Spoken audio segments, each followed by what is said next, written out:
A Pluralist Order by Common Man. Chapter 6. Servants of the People.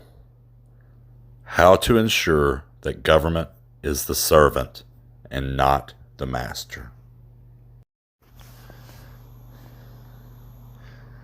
One of my favorite histories of Alabama begins with an aside story from an old-timer.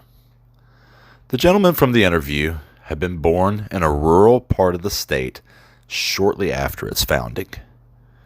He then lived to a very old age before the Progressive era historians found him in the same house where he had been born. His words, I'll paraphrase. "We never had much, but I never had to ask for anything either. The only food I ever bought in my whole life was 10 pounds of sugar and 10 pounds of grain." This sort of self-sufficient attitude permeates American culture. As such, it has a profound impact on our politics, causing us to prefer small but effective government entities. The entire purpose of this work is to promote the sacred individual human being as the highest sovereign in any government. In order to do this, we must make sure that the links in the chain of government bind elected representatives to the will of their constituents. There are many tools for doing this, including modifying the tax codes or effective use of initiative, recall, and referendum.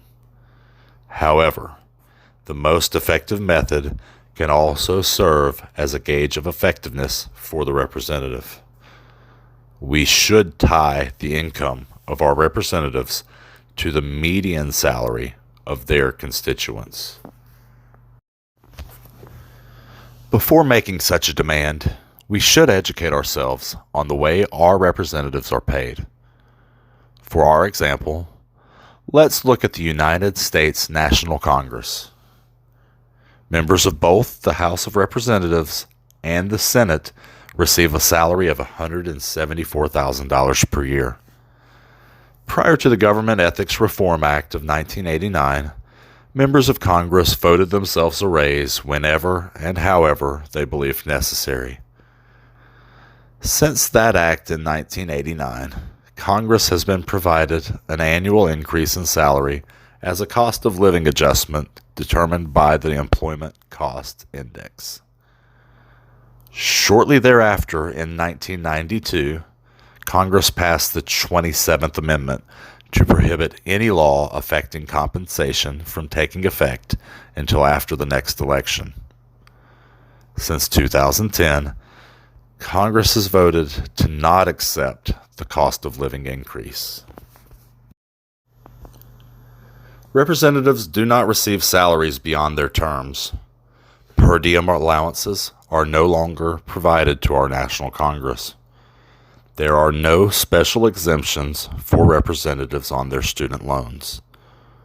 Representatives are limited to $27,495 of outside income per year, forcing them to limit investments and business interests. Congressmen and senators are also prohibited from honoraria. Further, members of the House of Representatives receive what is known as the Members' Representational Allowance, or MRA. The MRA is calculated based on the needs of three core components: personnel, official office expenses, and official mail. These three components are then combined into one lump sum allocation, which the representative is free to use on any of the components as he sees fit.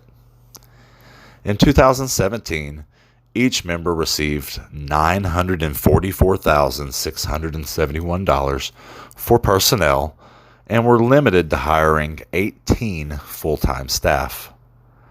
The final two expense components are variable based on the member's district. The current average total MRA for all three components is $1,315,523. A total budget for salaries of Congress and their staff totaling $562.6 million. Likewise, United States senators have the Senator's Official Personnel and Office Expense Account, or SOPIA. The SOPIA is also calculated on three components. The first, Administration and Clerical Assistance Allowance, varies by state population. The second, Legislative Assistance Allowance, is set for all senators at $482,958. The final component also varies by state. It is known as the Official Office Expense Allowance. The average SOPIA is currently $3,467,971. The total budget for our Senate and staff is $424 million in 2018. It should be clear that by the late 1980s, there was a crisis due to congressional pay. This crisis produced a major congressional act designed to limit pay increases for representatives. There was even an amendment to our Constitution declaring any change in compensation could not take effect until after the next election. What had provoked this crisis? Had congressional pay grown that inflated? Let us take a look back to the beginning of our great nation and examine the evolution of congressional pay. The very first Congress in 1789 was given 50 cents per diem. Much like someone who travels today for work, Congress was in town for just several weeks, making a per diem allowance the most reasonable option. In 1795, Congress gave itself a raise to $1 per diem for members of the House and $7 for the Senate. In 1796, this per diem allowance was leveled to $6 for both the House and Senate. Only for 2 years, in 1815 and 1816, did Congress pay itself a salary instead of this per diem amount until shortly before the Civil War. During those years, representatives were paid $1,500 per year, an equivalent spending power of $19,084 today.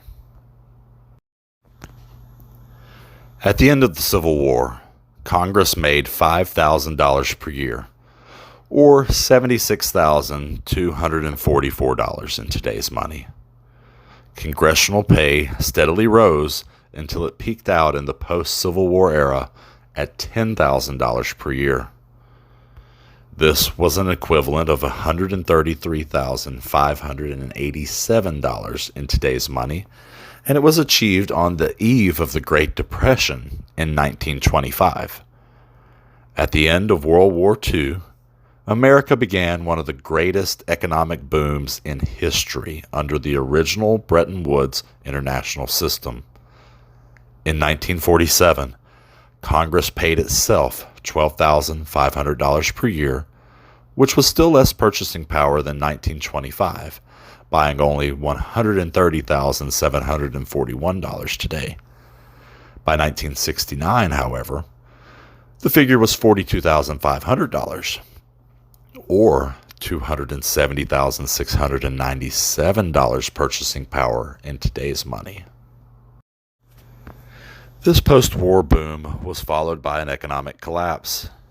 President Nixon was prompted to protect the dollar from the speculator by removing it from the gold standard.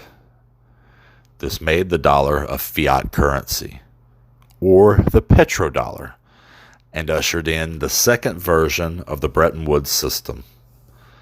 Since that time, the nominal amount of congressional salaries has drastically increased, hitting its peak of $129,500 in 1992.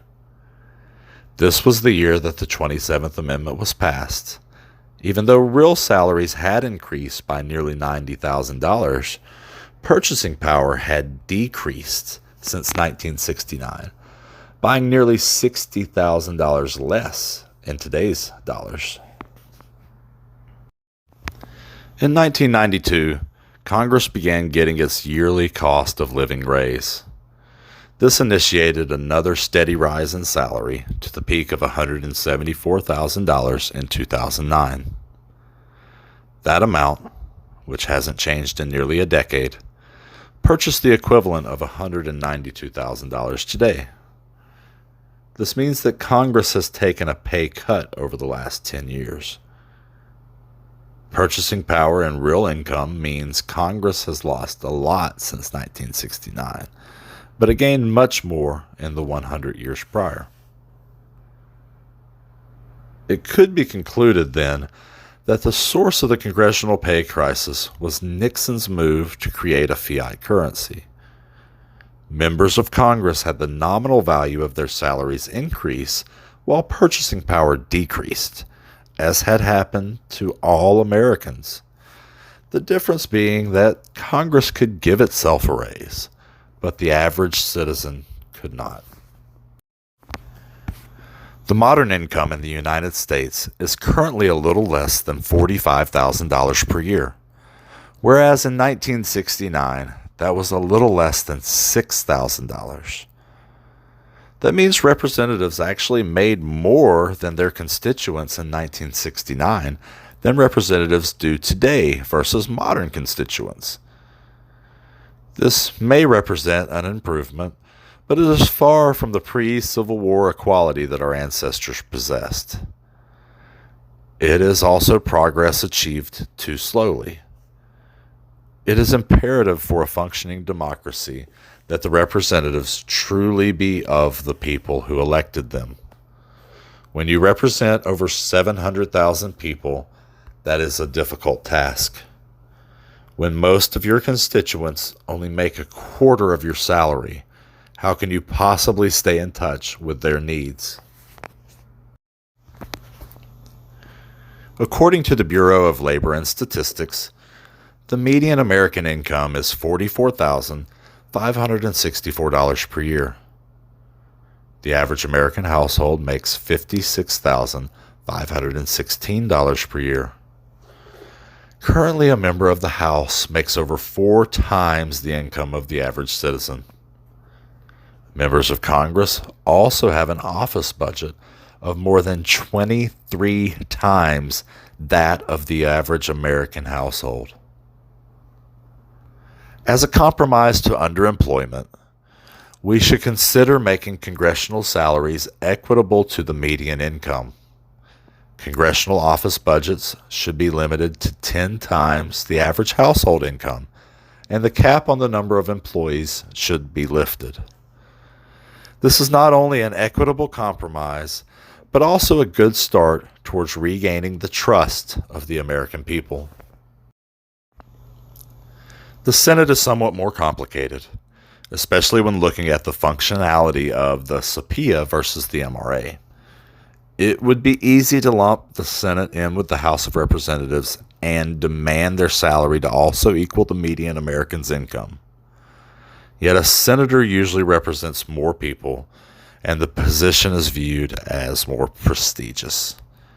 Due to these factors, it would not be an unreasonable compromise to base their salary on that of our first responders.